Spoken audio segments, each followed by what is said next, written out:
대표 기도하는 중에 장로님께서 눈이 시리도록 푸른 하늘을 주셨다 그랬는데 참 대한민국의 가을 하늘은 볼만합니다. 해외에 나가보면 대한민국의 가을 하늘이 사실 특별할 건 없습니다. 그런데 우리가 여기서 몸담고 있으니 봄, 여름, 가을, 겨울 가운데 가을 하늘 참 그나마 높고 푸르고 감사해요. 가을 하늘 보고 감격은 했었는데 값없이 주신 것에 감사해보지는 않았는데 참 또 그게 감사가 되네요. 그렇죠. 값없이 돈 없이 이 파노라마를 보고 있는데 하나님의 은혜에 감사하지 못한다면 또 그리스도인의 바른 삶의 태도가 아니라 생각을 합니다. 오늘 함께 나누려고 하는 말씀이 생활신앙이에요. 우리가 신앙생활이라고 하는 말은 귀에 많이 익지 않습니까? 그런데 신앙생활이라고 말을 하다 보면 이것이 교회에 국한될 경우가 많이 있습니다. 신앙생활이요 교회에서만 하는 것이 아니라 교회 울타리 밖을 넘어서야 되는데 그러지 않다 보니 우리 주님께서도 영광이 가려지는 일이 많고 또 교회에 영광이 가려지는 일들이 얼마나 많이 있습니까? 우리 그리스도인들은 예수님을 알고 신앙생활을 시작합니다. 여러분, 신앙생활이 무엇입니까? 그리스도인의 신앙생활은 교회 안에서뿐만 아니라 교회 밖에서도 믿음으로 드러나야 하는 것입니다. 그런데 이것이 교회 안과 밖이 무슨 울타리가 쳐져 있는 것처럼 여기서는 우리가 예복을 입고 있다가 교회 밖을 나가면 예복을 벗어버리고 평상복으로 갈아입는 것 같은 안과 밖이 다르기 때문에 우리의 신앙의 모습이 겉으로 흘러가지 못하고 또 다른 사람들에게 보여지지 않는 것 아니겠습니까? 굳이 표현하자면 우리의 신앙이 생활에서 드러나야 하는 것, 이것을 생활신앙이라고 말을 할 수 있겠습니다. 신앙생활 우리가 너무 쉽게 들었죠. 그러나 우리의 생활의 신앙의 모습이 드러나야 되겠다. 그래서 굳이 말씀의 제목을 생활신앙이라 이렇게 잡았습니다. 신앙생활을 잘못 이해하면 이상한 방향으로 흐르게 됩니다. 가정과 직장을 등한하게 여기고 교회와 집회만 쫓아다니며 사회에는 적응하지 못하는 사람들이 생겨날 가능성이 많습니다. 그러나 성경은 우리에게 그렇게 가르치지 않습니다. 하나님께서 기뻐하시는 신앙생활은 우리의 삶 전부를 하나님 앞에 거룩한 제물로 드리는 거잖아요. 우리가 예배당에 와서만 예배하는 것이 아니라 가정생활도 직장에서도 친구들을 만날 때에도 그 안에서 우리의 신앙을 드러내 보여주는 것, 신앙을 생활로 드러내는 것은 교회 일이나 세상 일이나 동일하게 하나님 중심으로 성실하게 살아가는 생활 태도를 의미합니다. 성실함이 필요합니다. 하나님 앞에 성실하고 사람들 앞에 성실하고, 그리고 우리가 놓쳐버릴 수 있는 아주 중요한 성실해야 할 대상이 있으니 그게 누구냐? 나입니다. 나에게 성실할 수 있는 사람이요, 하나님께 성실하고 사람에게 성실할 수 있습니다. 하나님에게 성실한 사람이요, 나에게 성실하고 이것이 나의 존재를 넘어서서 이웃에게 성실할 수 있습니다. 여러분 한번 고민하고 생각해 보십시오. 여러분의 생활은 성실하십니까? 여러분의 신앙은 성실하십니까? 옆 사람한테 한번 물어보십시다. 혹시 성실하게 사십니까?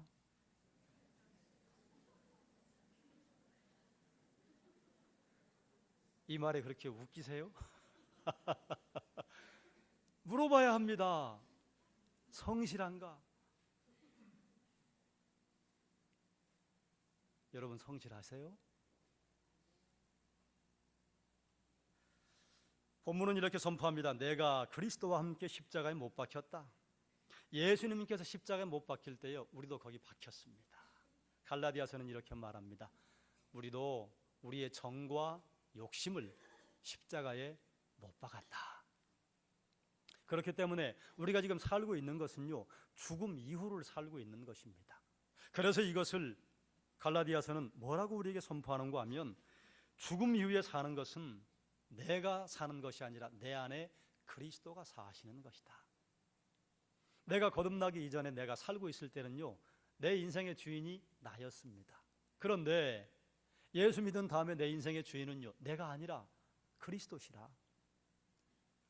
내 안에 그리스도가 사시는 것은 무엇이라고 말하고 있는가? 그 다음 절에 사도 바울이 친절하게 설명해 놨습니다. 나를 사랑하여 자기를 버리신 하나님의 아들을 믿는 믿음 안에서 사는 것이라. 그저 한마디로 말하면 그리스도가 내 안에 사시는 것 어떻게 사는 것이냐? 믿음으로 사는 것이라. 믿음으로 사는 것이라고 하면 너무 추상적이에요. 그러면 하나님의 아들을 믿는 믿음 안에서 산다고 하는 것은 무엇을 말하고 어떻게 사는 것을 말하는 것일까? 예수님을 처음 믿은 분들은 신앙생활이라고 하는 것은 교회 중심의 종교 활동을 하는 것으로 생각하기가 쉽습니다. 맞습니다. 맨 처음 거기서 시작해야 합니다. 그런데 거기서 머무르면 안 됩니다. 교회 중심으로 살면서요, 교회 중심의 삶의 영역을 넓혀가야 합니다. 신앙인의 생활의 중심은 교회입니다. 교회에서 시작해야 합니다. 그런데 교회만 머물러 있으면 그러면 잘하지 못했다, 이렇게 진단할 수 있습니다. 교회 중심으로 사는 것은 거룩하고 교회 밖에서 무엇인가 하는 것은 세속적이고 거룩하지 않은 것으로 생각할 가능성이 있습니다. 이처럼 교회 안과 교회 밖, 그리고 거룩한 것과 세속적인 것을 구분해서 보는 것을 이원론적인 사고라고 합니다. 더 자세한 설명이 언급돼야 하겠습니다만 지금은 그런 시간이 아니기 때문에 이렇게 교회 안과 교회 밖을 구분지어서 생각하는 분들에게 생기는 치명적인 문제점들이 몇 가지 있습니다. 신앙생활을 이원론적인 사고를 가지고 하시는 분들에게 이런 문제가 있어요. 따라하십시다. 경건의 능력이 나타나지 않습니다. 사도 바울은 이렇게 말하잖아요. 너희가 경건의 모양만 내지 말고 경건의 능력을 좀 드러내라. 기도를 하면 기도의 능력이 드러나야 합니다. 말씀을 보면 말씀의 능력이 드러나야 합니다. 그리스도인이 걸어가는 곳에 그분에게 그리스도인은 경건의 능력이 있다면요, 그 그리스도인이 가는 곳에 무언가 좀 변화가 나타나야 합니다. 겉으로는 그리스도인으로 보이지만 믿음이 없는 사람, 믿음이 있지요. 우리가 믿음이 있지요. 믿음이 있기 때문에 구원 얻지요. 그러나 우리가 간신히 나만 구원 얻을 만한 그 믿음 말고 성령의 열매들이 맺혀지는 그 믿음이 없다면 경건의 능력이 드러나지 않습니다. 겉으로는 경건한 것 같아요. 그러나 속에는 경건의 능력이 없어요. 이건 누가 가장 잘 알까요? 우리 하나님이 잘 아시죠. 하나님은 우리의 외모를 보지 아니하시고 우리의 심령 골수를 찔러서 쪼개시는 분, 우리의 마음 중심을 보시는 분이시라. 그리고 또 누가 할까요? 내가 알죠. 나 어떤 사람인지 내가 알죠. 이 경건의 능력은요, 평소에 드러나는 게 아닙니다. 평소에야 우리가 이렇게 다 예복을 입고 다닐 수 있지요. 그러나 이 경건의 능력은 언제 드러나느냐? 환난과 고난에 직면하면 여지없이 드러납니다. 만약에 환난과 고난을 만날 때마다 하나님을 떠나고 교회를 떠나고 믿음의 식구들을 떠난다면 명목상의 그리스도인일 가능성이 충분합니다. 이럴 때만 신앙의 바닥이 드러날까요? 아닙니다. 하나님의 또 저 끝에 있는 우리에게 풍부함을 허락하실 때요, 경건의 능력이 드러납니다. 하나님은 우리에게 복을 막 쏟아부어 주실 때가 있습니다. 그때 그걸 어떻게 사용하느냐? 우리가 전문적인 능력을 갖추게 된 것, 내 능력이 아니잖아요. 물론 내가 노력했지만요, 그걸 나를 가르쳐 주신 스승이 계셨고, 나에게 그런 일을 할 수 있도록 동기부여를 해준 부모님이 계셨고, 주변에 수많은 사람들이 나에게 그 일정한 분량의 능력들을 나누어 줬습니다. 그래서 그게 내 것 된 것이지, 하나님이 나에게 넉넉하게 채워주셨을 때요, 경건의 능력이 있는 사람은요, 그때 새로운 모습을 보입니다. 그런데 경건의 능력이 없으면요, 인간 본성의 밑바닥에 보입니다. 경건의 능력은요, 그렇기 때문에 우리가 살아가는 양극단에서 볼 수 있습니다. 환난에 처했을 때, 말할 수 없는 풍부에 처했을 때, 이때 경건의 능력을 드러내는 사람이요, 제대로 된 믿음 가지고 있는 사람이라. 신앙생활을 이원론적인 사고로 하는 분들은요, 또 이런 문제가 발생합니다. 따라하십시다. 지나친 종교활동을 합니다. 또 따라하십시다. 치우친 종교활동을 합니다. 제가 종교활동이라고 했습니다. 우리가 하나님을 사랑하고 주님을 사랑하고 말씀을 사랑하고 기도를 흠모하는 것, 이건 종교활동이 아니에요. 뭐가 종교활동이냐? 교회 다니는 썬데이 크리스천 스쿨로 사는 게 그게 종교활동이에요. 가정생활은 소홀하게 하면서 교회 생활에만 몰두한다면 종교활동하는 것입니다. 신앙생활은 교회에서뿐만 아니라 가정에서도 드러나야 하잖아요. 많은 분들이 교회에서는 소금과 빛처럼 다 열심히 봉사해요. 교회에서 그러지 않은 분 누가 있습니까? 그래도 교회에서는 최소한의 예의는 갖추려고 하잖아요. 그런데 이것이 우리의 삶에서 드러나지 않는다면요, 이게 바람직하지 않은 모습이라.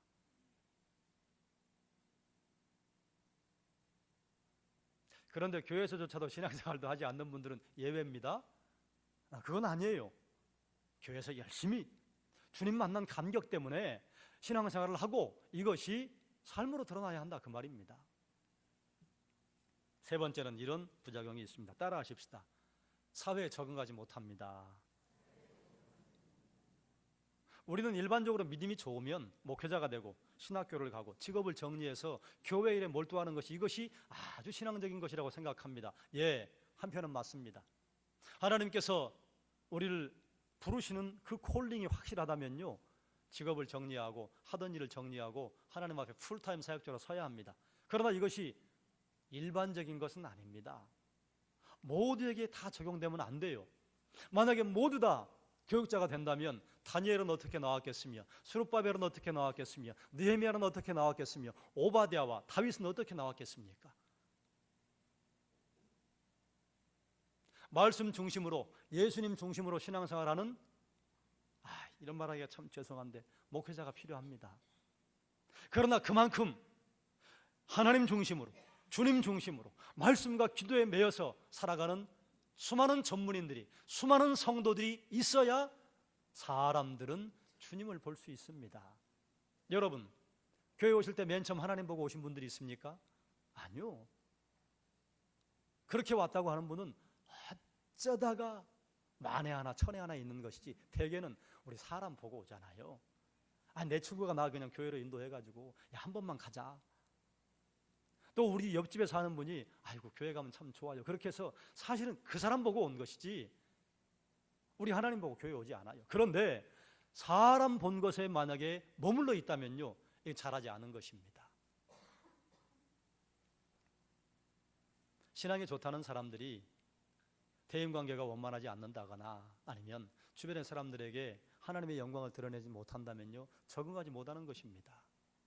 신앙 좋으면요, 그 직장에서 교회 영광을 드러내고 열심히 일을 해야죠. 사업을 열심히 하면서 하나님께서 성경에서 우리에게 말씀하시는 대로 해야지요. 왜 그래야 하느냐? 세상 사람들은요, 하나님 못 봅니다. 누구를 통해 보느냐? 우리를 통해 봅니다. 그러니 참 우리가 조금만 묵상해 보면 아찔한 일이 벌어질 거예요. 어떤 아찔한 일이냐? 우리가 주님 앞에 섰을 때요, 누군가 주님에게 보고할 겁니다. 제가요 그때 장로님 보고 제 신앙생활 바로 잡았습니다. 그때 제가 어떤 권사님 보고 제가 신앙생활 이렇게 하면 안 되겠구나 바로 잡았습니다. 반대도 있습니다. 예수님, 제가 그때 그 목사님 보고요 교회 안 다녔습니다. 제가 제 친구 집사 보고요, 아이고 저러면 내가 교회 갈 필요 없겠다, 저 그때부터 교회 안 다녔습니다. 이런 보고도 있지 않겠습니까? 그러니 우리는 신앙생활을 두렵고 떨림으로 해야 합니다. 누군가는 여러분을 보고 실족하는 사람이 있을 거라, 그 말이에요. 그래서 사도 바울은 이렇게 말하잖아요. 누구나 선생 되기를 사모하지 말아라. 왜 그래요? 가르치는 자는요, 이게 말쟁이가 될 가능성이 많습니다. 행동에 따라주지 않으면요, 말쟁이가 돼요. 최고로 말쟁이 될 가능성이 많은 사람이 저 아닙니까? 구구절절 옳은 소리 하는데 생활을 보면 구구절절 아름답지 못하니, 그러니 얼마나 하나님 앞에 죄송스러워요. 말쟁이가 될 가능성이 많은 분이 누굽니까? 교사와 목자들입니다. 교회 중직자들입니다. 말은 청산유수예요. 그러나 그것이 삶으로 드러나지 않는다면요, 누군가는 나보고 실족할 거라, 그 말이지요. 그리스도인은 가정에서도 직장에서도 최선을 다해야 합니다. 성실. 최선 다해서 구원받는다가 아니고요, 나 그리스도인이기 때문에 내가 하나님의 영광의 통로가 되어야 하기 때문에 우리 성실하게 살아야 합니다. 사람들은 가정과 직장에서 우리를 본다 그 말이에요. 신앙생활을 우리가 변함없이 하기 위해서 필요한 것이 있어요.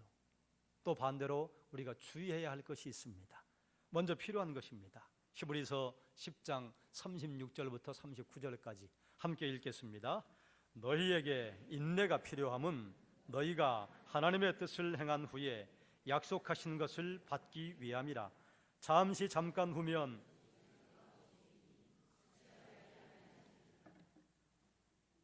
나의 의인은 믿음으로 말미암아 살리라.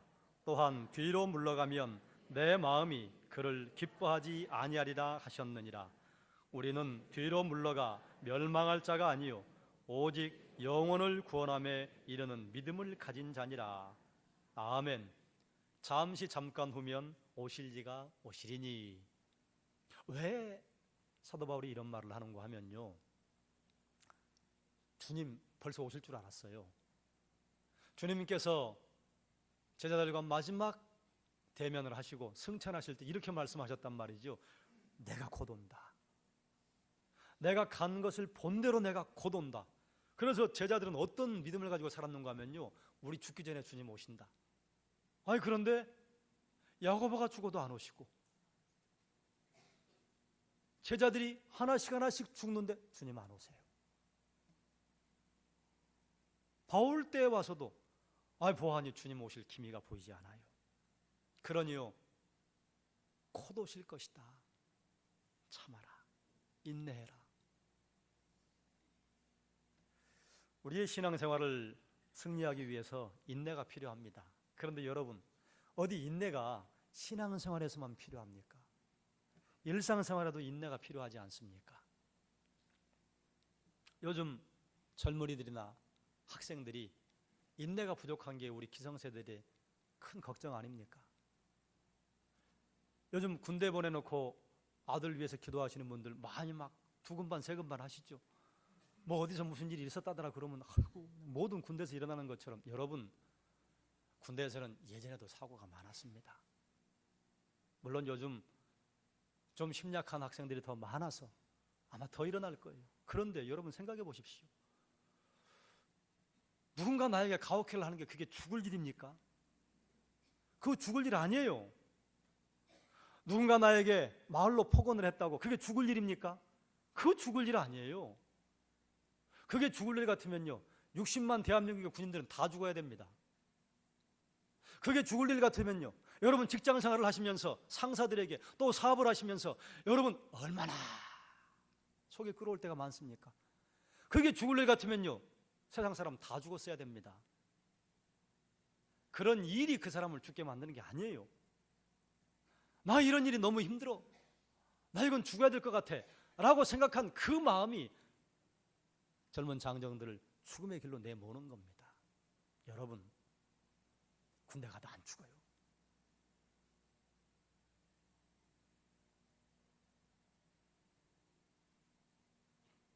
여러분 자녀를 군대 보내놓고 걱정 근심하시지 마시고 기도하십시오.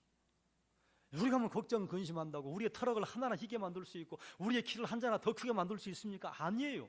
그러나 하나님은 하실 수 있습니다. 그러니 기도할 밖에는요. 인내가 부족해요. 아르바이트 좀 하다가 마음에 안 들면 옮겨버려요. 직장생활 좀 하다가 마음에 안 들면 옮겨버려요. 그렇게 했을 것 같으면 이 나라의 번영이 지금 어떻게 있겠습니까? 여기 계신 우리 어르신들 당할 걸 못 당할 걸 다 보면서 버텨내셨잖아요. 그래 지금 이만큼 대한민국에 살고 있는 것 아니겠습니까? 신앙생활은요, 인내가 필요합니다. 신앙생활에 인내를 하시는가, 살아가는데 인내하는가 똑같이 연결됩니다. 뭐 신앙생활은 뭐 특별하고 신앙생활 아닌 건 덜 특별하고 이런 게 아니에요. 우리 군대 갔다 온 남자분들 이런 소리 우스갯소리를 하시고 귀에 익잖아요. 우리 물고 나면서도 국방부 시계는 간다. 처음에 이등병 들어갈 때요, 아이고 나는 언제 병장 돼가지고 제대하나. 그래도 시간이 갔어요. 아무리 힘들어도 지나간다 그 말이에요. 여러분, 우리 여성분들은 자녀 낳을 때 기분 좋게 행복하게 기쁘게 낳은 분 누가 있습니까? 죽겠다고 하고 얼마나 죽을 고생을 하고 자녀를 낳았습니까? 그때 같으면 다시는 아이 갖고 싶지 않잖아요. 그런데 똑같아요. 지나간다 그 말이에요. 그때는 죽는 줄 알았어요. 죽을 것 같았어요. 우리 어머님들 예전에 아이 낳다가 돌아가시는 분들이 얼마나 많았습니까? 지나간단 말이죠. 그 인내라. 신앙생활에도 고봉으로 올라갈 때가 있으면 골짜기로 떨어질 때가 있습니다. 하나님이 절대로 고봉에 오래 놔두지 않습니다. 왜요? 위험한 줄 아시니까요. 골짜기를 경험해 봐야 신앙의 근력도 생기고. 그래서 우리 인내에는 두 가지 면이 있습니다. 인내는 첫 번째는 사람에 대해 참는 것이고, 두 번째는 환경에 대해서 견디는 것입니다. 사람에 대해 참아야죠. 여러분, 자녀들을 지금까지 참고 계시잖아요.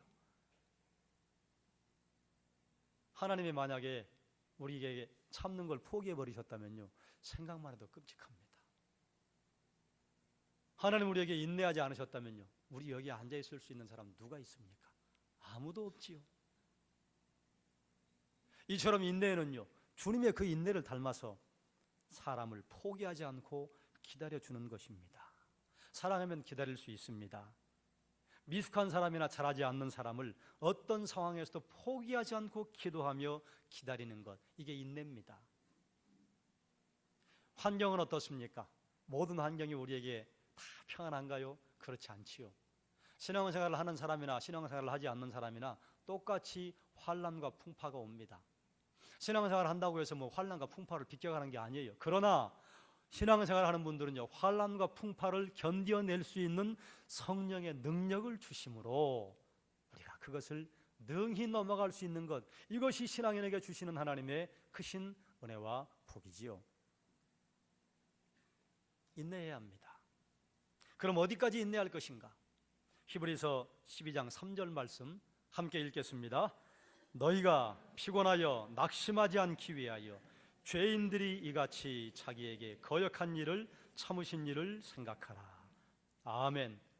우리 인내의 모델은 예수님이십니다. 그런데 예수님이 어떻게 참으셨는고? 죄인들이 이같이 자기에게 거역한 일을 참으셨다. 우리 예수님 십자가에 달려 죽으실 때 얼마나 그 아래에서 사람들이 비웃었습니까? 복음서에 보면 이렇게 기록되어 있습니다. 사람들이 머리를 흔들면서, 이게 뭔 줄 알아요? 조롱했다 그 말이에요. 성경은 문어체로 적혀 있으니까 고상하게 적혀 있지만 그 앞에 있는 사람들이 뭐 이러지 않았을까? 아유, 죽은 사람도 살리는데 왜 거기 그러고 있어? 내려와봐. 가만히 있어봐. 엘리야의 하나님을 부르는가 보다. 기다려봐. 왜 네가 남은 구원하고 너는 구원하지 못하냐? 이게 무슨 구세주야? 침을 뱉고. 저 같으면요, 내려와 버려요. 에이, 이런 못된 것들. 내가 지금 너희 때문에 십자가 지고 있는데 이건 뭐 하는 짓들이냐? 그러지 않았겠어요? 여러분 아닐 거라고 지금 하는 그런 모습으로 저를 쳐다보시는 거 천만의 말씀이에요. 우리는요, 벌써 이 지구를 그냥 골백 번 그냥 들어다 놨다 했을 거예요. 여러분은 더 거룩하신가 봐요. 여러분 자식들 지금까지 한 번도 화내시지 않고, 그래, 그럴 수 있지, 그래, 내가 이해한다, 이러셨어요? 분질러진 회초리가 지금 한두 개가 아니잖아요. 우리요, 십자가에 우리 못 박았다면 우리요, 십자가 두들겨 패버렸을 거예요. 이게 뭡니까? 이게 무슨? 그런데 죄인들이 이같이 자기에게 거역한 일을 참으신 일을 생각하라. 주님을 닮는다고 하는 것은요, 주님의 그 성품과 영광도 닮는 것이지만 주님의 인내도 닮는 것입니다. 주님의 인내가 뭔 줄 아십니까? 주님의 인내는 고상하지 않습니다. 십자가에 죽기까지 인내하는 것입니다. 죄인들이 나를 거역하는 것도 인내하는 것이 그게 인내입니다.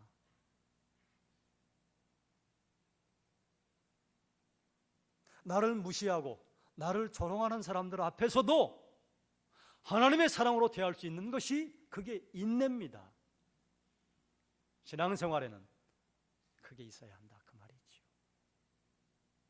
저는 부끄러운 고백입니다만 제가 신앙생활할 때 저희 집안에서 고난 참 많이 받았어요. 뭐 속도 모르는 초등학교 6학년 중학생 데려다 놓고 너 왜 예수 믿냐? 종갓집에 장남이 제사를 지내야지. 전 알지도 못하고 너무너무 힘들었습니다. 그리고 제가 목사가 된 다음에 제 속에 분노가 생겼습니다. 작은 아버지를 한번 보자. 내가 예수 믿는 게 도대체 무슨 잘못을 했다고 그렇게 회개했습니다. 참된 그리스도인은 내게 칼자루가 주어졌다고 생각했을 때 그 칼자루 휘두르지 않은 게 그게 참된 그리스도인이에요. 내가 다른 사람들을 판단할 수 있을 만한 자리에 올라갔을 때 그때 판단하지 않고 하나님의 인내를 가지고 기다려주는 게 이게 그리스도인의 인내죠. 여러분은 그러십니까? 그러실 줄로 압니다. 그러셔야 합니다. 보십시오. 저를 한번 보십시오. 모든 사람들은 어떤 일을 당하면요 조건 반사적으로 반응합니다. 누가 내 뺨을 쳤어요. 그러면 생각할 것도 없이 나도 오른손이 나가든지 주먹이 나가든지 그 사람에게 폭언이 나갑니다. 이게 사람의 일반적인 모습이에요. 이걸 뭐라고 말하느냐? 동물적인 삶이라고 말합니다. 동물의 세계는 그래요. 그리고 이런 사람은요 종속적인 삶을 살아갑니다. 주관적으로 살아가지 못해요. 외부의 자극에 바로바로 반응합니다. 생각할 게 없어요. 이런 사람은요 힘들어요. 외부에서 자극이 올 때마다 그거에 막 반응해야 돼요. 사회적인 환경이나 사회적인 자극이나 사회적인 여건에 따라서요 내가 막 살았다 죽었다 합니다. 그러니 얼마나 힘들어요. 그런데 그리스도인은요 자극에 본능적으로 반응하기 전에 공간이 하나 생겨납니다. 그 공간이 어디냐? 신앙적인 결단을 할 수 있는 자리예요. 이건 꼭 신앙에만 있는 것이 아니라 인격적으로 훌륭한 분이나 아니면 그런 성숙한 모습을 가진 분들에게 있는 자리, 그래서 이것을 뭐라고 하느냐? 인격적인 결단이라고도 합니다. 인격적인 결단, 신앙적인 결단을 할 수 있는 공간이 있어요. 내 그리스도인의 소명의식이나 자아의식이나 독립의지나 그리고 하나님과 나와의 관계에 있어서 역사적인 내 모습을 생각하고 또 하나님이 주신 믿음의 상상력 이런 것들을 가지고 생각한다 그 말입니다. 가끔 제가 말씀드렸죠. 주님이시라면 어떻게 하실까? 나에게 이렇게 풍성한 복을 주셨는데 주님이시라면 이것 어떻게 사용하실까? 나에게 지금 환난과 고난과 핍박이 있는데 주님이시라면 어떻게 하실까? 내가 지금 견딜 수 없는 모멸감과 조롱을 받았는데 주님이시라면 어떻게 하실까? 그래서 이 경지가 가능한 것입니다. 누가 내 오른편 뺨을 치거냐? 그러면 내 왼편도 돌려대라. 누가 너에게 오리를 가자고 하더냐? 그럼 십리까지 함께 가져라.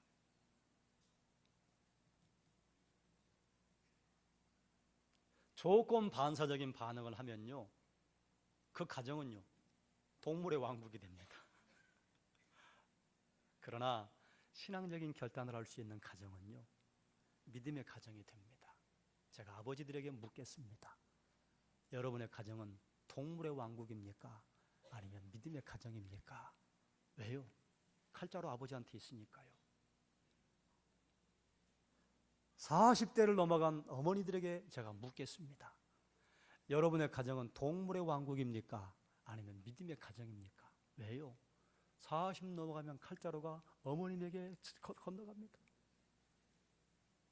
라고 생각하고 살아가는 어머니들 정신 차리십시오. 하나님은 가정의 리더십을 남편에게 주셨지 아내에게 주신 일이 없습니다. 제가 결혼 예비학교 할 때 공부하는 내용입니다. 그럼 남편은 내가 이 가정의 대표자니까 마음대로 해도 되느냐? 아니에요. 하나님 그러라고 주신 게 아닙니다. 남편에게 주신 강한 팔뚝과 강한 근육은요, 아내를 사랑하고 자녀를 보호하라고 주신 것이지 이거 가지고 거기서 폭군으로 살으라고 주신 게 아니라 그 말이에요.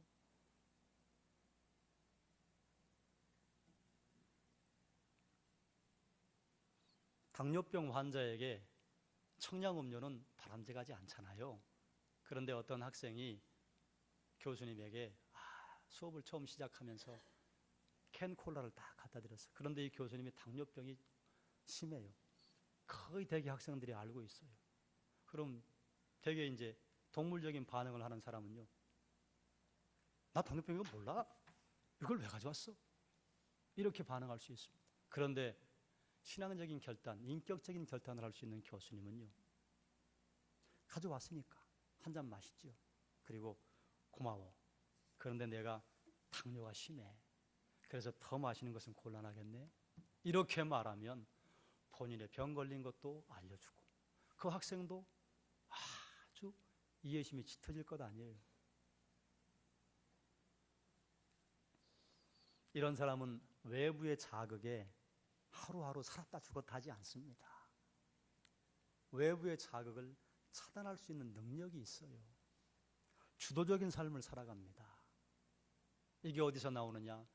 인내에서 나온다 그 말입니다. 그래서 주님은요, 대제사장들이나 바리새인들이나 서기관들의 반응에요, 노란하지 않으셨습니다. 그래서 주님은 다른 사람들이 주님을 막 찬양하고 높일 때요, 보십시오. 우리 주님은 그 찬양을 달랑 받으신 적이 한 번도 없습니다. 성경에 보면 모두 하나님께, 성부 하나님께.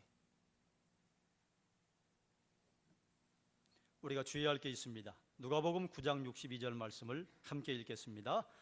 예수께서 이르시되 손에 쟁기를 잡고 뒤를 돌아보는 자는 하나님의 나라에 합당하지 아니하니라 하시니라. 아멘. 우리가 승리하는 신앙생활, 그리고 생활신앙을 드러내기 위해서 주의할 것이요, 뒤로 물러나는 것입니다. 여러분 혹시 쟁기질 해본 분들이 있으시죠? 우리나라 쟁기야 가래가 달려있어서 표토를 뒤집어 엎잖아요. 그래서 우리나라 쟁기는요, 웬만하면 손잡고 소가 앞에서 끌면 뒤돌아봐도 되고 옆을 봐도 돼요. 알아서 소가 가니까요. 이게 딱 박혀 있으니까 웬만해서는 쓰러지지 않는 이상은 어긋나지 않습니다. 그런데 중동 지역에서 사용하는 쟁기는요, 가래가 없습니다. 우리처럼 표토를 뒤집어 엎지 않아요. 그냥 고랑만 내요. 그래서 말뚝이 하나 딱 박혀 있는 거예요. 쇠말뚝이 박혀 있든지 나무 말뚝이 박혀 있든지. 그래서 조금만 실수하면요, 그냥 삐뚤빠뚤 돼버립니다. 이 쟁기를 잡고 있는데 뒤돌아본다? 그럼 일 안 하는 사람이죠. 이게 와닿지 않다면 여러분, 만약에 직장에서 여러분이 어떤 일을 하는데 한 팀을 짜자고 불렀던 직원이 틈만 나면 뒤를 돌아봐요. 내가 여기 괜히 들어왔나? 나는 이거 할 능력이 있나? 옆에 팀 보니까 상당히 분위기가 화기애애하던데 우리 팀은 너무 화기가 없는 것 같아. 이렇게 하고 자꾸 옆을 보고 뒤를 본다면 일할 수 있습니까? 그 사람과 일하기 어렵지요. 서로 심기일전 힘을 모아서 우리 갑시다 정하고 출발해도 될까 말까 한데 일에 고비마다 그냥 뒤보고 옆을 보고 후회하고 옆을 그냥 기웃기웃한다면 어떻게 일할 수 있겠어요? 신앙생활도 이와 마찬가지입니다. 우리가 한번 예수 믿기로 결정을 했으면요, 뒤돌아보면 안 됩니다. 뒤돌아보면요, 우리의 영혼을 노략질 당할 가능성이 있다 그 말이에요. 바울은 신앙생활을 경주에 비유합니다. 우리는 신앙의 경주를 하는 사람이에요. 여러분 요즘 아시안 게임 보시죠? 이제 육상 경기를 보시게 되면 트랙을 뛰다가 넘어지는 선수가 분명히 생깁니다. 그런데 그게 실패 아니에요. 뭐가 실패냐? 넘어져버리고 포기하고 그냥 빠져나가 버리는 게 실패입니다. 넘어졌어도요, 마지막까지 달리는 그 사람이요, 청중들이, 관중들이 박수 엄청 쳐줍니다. 여러분 혹시 신문에서 보셨습니까? 그 어느 나라 아이인지 기억이 안 나는데 수영에 나갔는데 15살짜리나 16살짜리라나 나왔는데 얘가 다른 선수들과는 비교도 안 되는 거예요. 어떻게 올림픽을, 아시안 게임을 나왔는가 모르겠는데, 그래서 다른 선수들이 1분인가 들어왔는데 그 친구가 3분인가 5분인가 말도 안 되는 시간에 들어왔어요. 그런데요, 끝까지 역영을 했어요. 관중들이 나서 그 소년에게요 박수를 쳐줬습니다. 그 아이는 실패한 거 아닙니다. 그 아이는 반드시 유명한 선수가 될 겁니다. 쾌감을 맛봤거든요. 신앙생활 할 때요, 넘어지는 거 그거 실패 아닙니다. 무엇가 실패냐? 아이고 나는 이제 끝났나 봐. 그리고 아예 뛰려고 사는 생각을 접어버리고 포기해버리는 게 그게 실패입니다. 여러분, 히브리서 11장에 보면 믿음의 선배들이 하나님이 계신 곳과 이 땅에서 경주하는 우리들에게 격려하고 박수를 쳐준다, 이렇게 표현을 하고 있습니다. 우리를 다윗이 보고 있고요, 다니엘이 보면서 박수를 쳐주고 있고요, 아브라함도 모세도 그리고 우리 주님도 우리 하나님도 보고 계시면서 우리 격려해 준다, 그 말입니다. 교사나 목자를 해보신 분들은 아시죠? 여러분이 가르쳤던 그 어떤 사람이 지금 신앙의 경주를 잘하고 있으면 막 내가 잘하는 것처럼 기쁘잖아요. 그런데 내가 잠시 교사를 맡았던 그 학생이 교회에서 사라지고 보이지 않고 들리는 소문에 아이고 엉뚱한 짓을 한다더라, 그러면 얼마나 마음이 아픕니까? 기도하게 되잖아요. 이게 주님의 마음이라, 주님은 우리를 그렇게 보고 계신다, 그 말입니다. 그러니 신앙의 경주를 할 때 뒤돌아보는 것, 이거 주의해야 할 일이다, 그 말입니다.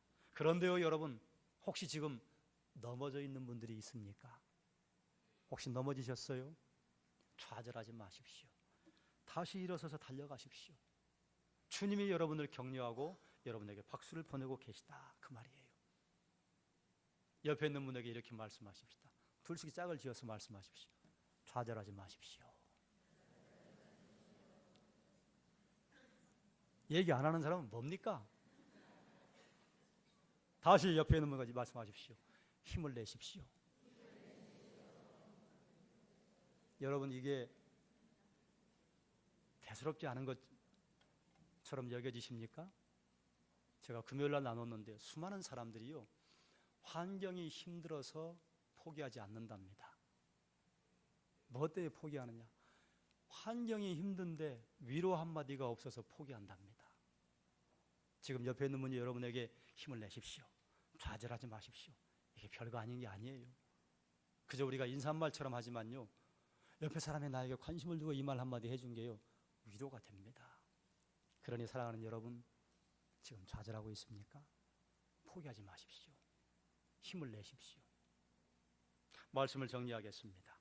교회 안과 밖에서 동일하게 신앙인으로 살아가는 것이 이게 생활 신앙입니다. 교회 안과 밖을, 또 거룩한 것과 세속적인 것을 구분지어 생각하는 것이 이원론적인 사고 방식입니다. 그런데 이처럼 이원론적인 사고 체계를 가지고 신앙생활을 하면요, 부작용이 생겨납니다. 경건의 능력이 나타나지 않아요. 한쪽으로 치우친 신앙생활, 종교 활동을 할 가능성이 많습니다. 사회에 적응하지 못하는 것을 이게 신앙인 것처럼 가르치고 있습니다. 이단들이 그렇게 가르칩니다. 이곳으로 와. 여기에만 구원이 있어. 여기에 모여야 돼. 잘못된 겁니다. 신앙생활을 우리가 승리하며 하기 위해, 신앙생활을 우리의 생활신앙으로 승화시키기 위해서요, 드러내기 위해서요, 인내가 필요합니다. 그건 신앙생활만이 아니라 우리의 삶에도 마찬가지입니다. 왜 인내해야 합니까? 우리 주님 인내하셨으니까요. 왜 인내해야 합니까? 아무리 힘들고 죽을 것 같은 상황도요, 때가 되면 지나갑니다. 지나가요.